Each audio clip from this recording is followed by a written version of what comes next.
What's up, World of Tanks Blitzers? Welcome back to the club. Yeah, in this video we are going to talk about the brand new Tier 8 heavy American tank, the M-IV-Y. Yeah, it's definitely so OP to conclude, but only in the right hands. And this tank is not beginner friendly. It's definitely for skilled players, or let's say good players, because if you are a beginner player you are going to get punished whatever OP this tank is, because yeah, we got a lot of small details, we have to know them in order to perform great battles with this vehicle. And firstly, look at this, I played already 50 battles and I got 62% win rate, so that's really cool and it's a good tank. I have to keep adapting to the playstyle of this vehicle, but I'm not talking bullshit. I played already 50 battles. That's why I don't care about clicks, and I don't want to be the first one who's going to post the first review about this vehicle without playing a lot of battles with it. Yeah, I first played some battles with the vehicle before posting anything. So let's take a look firstly at the equipment, at the consumables, what we need, the provisions, what we need, about what we have on the paper. Then we're going to check out the armor of this vehicle to know which are the weak spots of it. Then we're going to see some gameplay to show you how to perform correctly with this vehicle. So to the shells we got here, what we got here? The caliber 105mm, so there is really a low chance to destroy some enemy ammo racks, okay? To the penetration, it's good for a tier 8 heavy tank, 278, but if you compare it, for example, with a Lover, which is in my opinion the best, let's say, beginner friendly heavy tank, premium tank in the game, because we get good front hull, good front armor, all bouncy and rounded, and you have very good penetration up to more than 300mm, so that's insane. It's not the case with this tank, but we still have really good penetration. I'm using enhanced gun laying drive. I'm using also the refined gun to have better gun dispersion, sorry. By the way, gun depression is awful on this tank, only -8 degrees. I'm using improved assembly because we're going to see it later. It doesn't make sense to use the enhanced armor because the front turret, the front armor of the turret is insane, is OP, impossible to penetrate, but the hull, there is some weak spots and it will not make any difference with and without enhanced armor. Those weak spots will stay weak. That's why go for improved assembly, toolbox, improved optics, engine accelerator, and high-end consumables.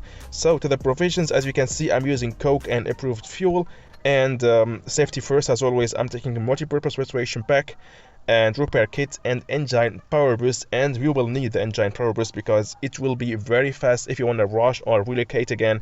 You can do it with this vehicle because we have really insane speed, and in addition with some boost, you can really go very fast.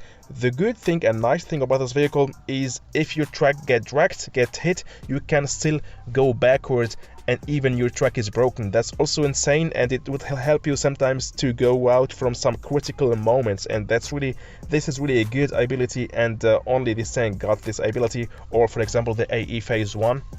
So this is really cool, and you will need it, and it will help you a lot. For example, if you use all your repair kits and you still get tracked, you can still run away from the danger backward, but only not forward.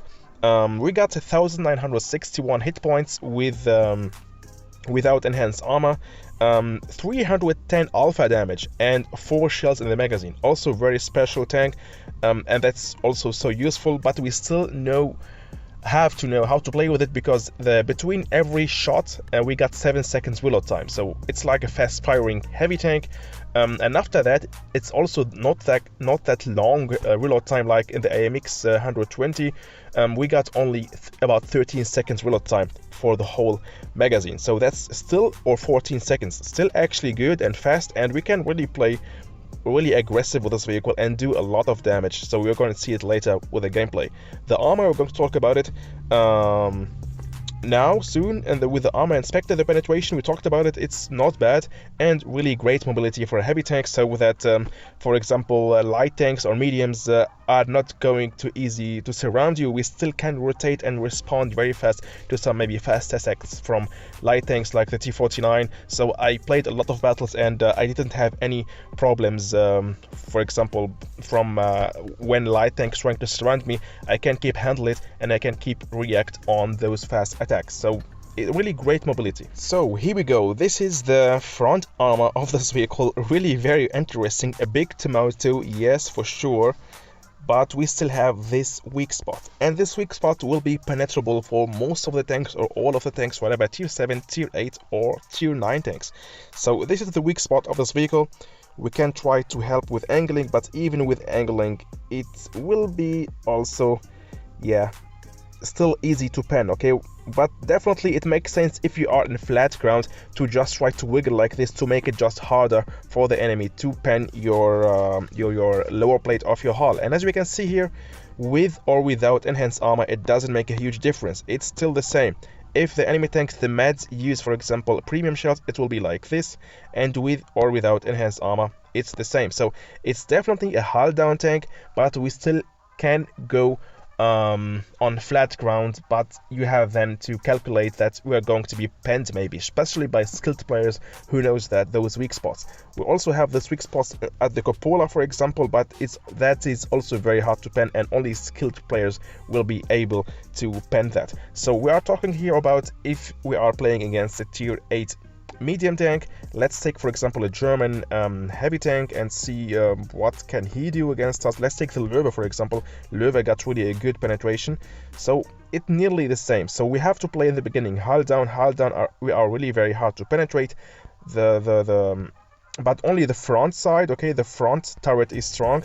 If you expose your side, you are going to get punished. So we have always to think about, if you, for example, I don't know, somebody is here from this side, you want to aim on him, and from the right side there is an enemy tank. If he just shoot you there, you're going to be destroyed, get spent. That's normal, and that's always we have to know that there's still other enemy tanks who are waiting for your mistakes. If you show your side, you just get punished. So easy as that.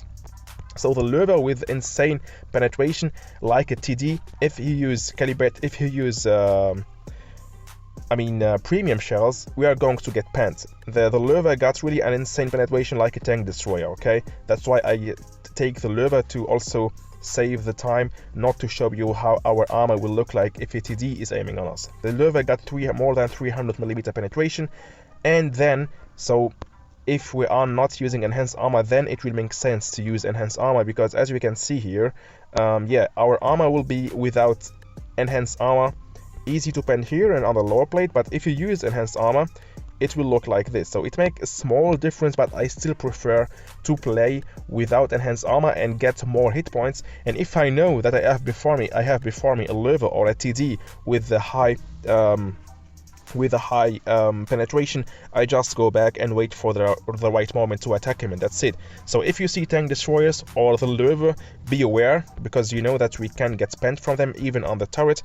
The rest we can go hull down. If we are playing against tier 7 tanks, we can really risk a lot and even go to flat ground, because against look at this, against tier 7 tanks, heavy tanks, even on flat ground, we still very hard to be penetrate. Against tier 7 medium tanks is the same. So insane, it's all red. I mean, against tier 7 medium tanks, just go full risk. You don't have any nothing to fear, as long, very important, as long we are showing our front armor, okay? The front armor is all red for tier 7 medium tanks. Then we can play very risky. You can rush on them and go medium side if your team is going medium side, but if you expose your side, we are going to be penned. It's logic for all the tanks. This battle I got for you guys is in Himmelsdorf, and as we can see here, my truck is hit and I still can roll back without using repair kit, so that's really cool. Yeah, I'm gonna showcase you in those battles that I have for you guys played by me, how effective it is. The front turret of this vehicle, we can really play hull down. A lot of shots will bounce. The enemy tanks will have huge problems to penetrate my front armor and the upper plate of my front hull, and we can really perform great battles with this vehicle. But as I told you, if you do some mistakes, we are going to be punished directly. That's why I focus a lot on the part of the armor of this vehicle, on the inspecting the armor, because we have to know the weakness of this vehicle. But the rest is really insane. Insane gun, insane accuracy, or let's say average. The Löwe got, for example, better accuracy, better gun dispersion, but we can still do a lot of damage with this vehicle. And as you can see, I'm using only AP shells, and I can still penetrate, for example, the IS-6, and I can aim on his weak spots. So that's really insane. And yeah, I'm gonna showcase you, as I said, in those battles how much damage we can deal with this vehicle. And in both battles it's gonna be only, even I'm gonna deal nearly 4k of damage, only a first class mastery badge. That shows us also that there is yeah, a place up to do more damage with this vehicle. I think to ace this tank you need to do minimum 4k of damage, or maybe 4.5k of damage to ace this vehicle. That shows how hard it is to ace it, but also how strong this vehicle is in point of damage. So we got here with this vehicle 2.2k of damage, and it makes it already OP because it's more than the average DPM of most of the heavy tanks in the game. Most of the heavy tanks in the game got something like 1.8 white, 1.9 DPM, and this dude here got insane 2.2k of DPM. So here we go. That 7 seconds intro clip is really, yeah, annoying a little bit. I would wish that we have, for example, I don't know, I know that if they will make it 3 seconds, it's gonna be so OP, and this tank will have just a huge DPM. I'm not saying that, but maybe something like 5 seconds, and this vehicle will go up to 2.5 of DPM. That will be so nice, and we can play even more aggressive with this vehicle. But it will make it so OP. It's already OP with this 7 seconds intro clip. That's why I can understand Wargaming team why they did their reload time between the shells only 7 seconds and not 5 or 4. So here we go. As you saw, hull down, a lot of shots bounce. If I'm showing only my front turret, 1k of damage blocked, and yeah, easy 3.8k of damage dealt.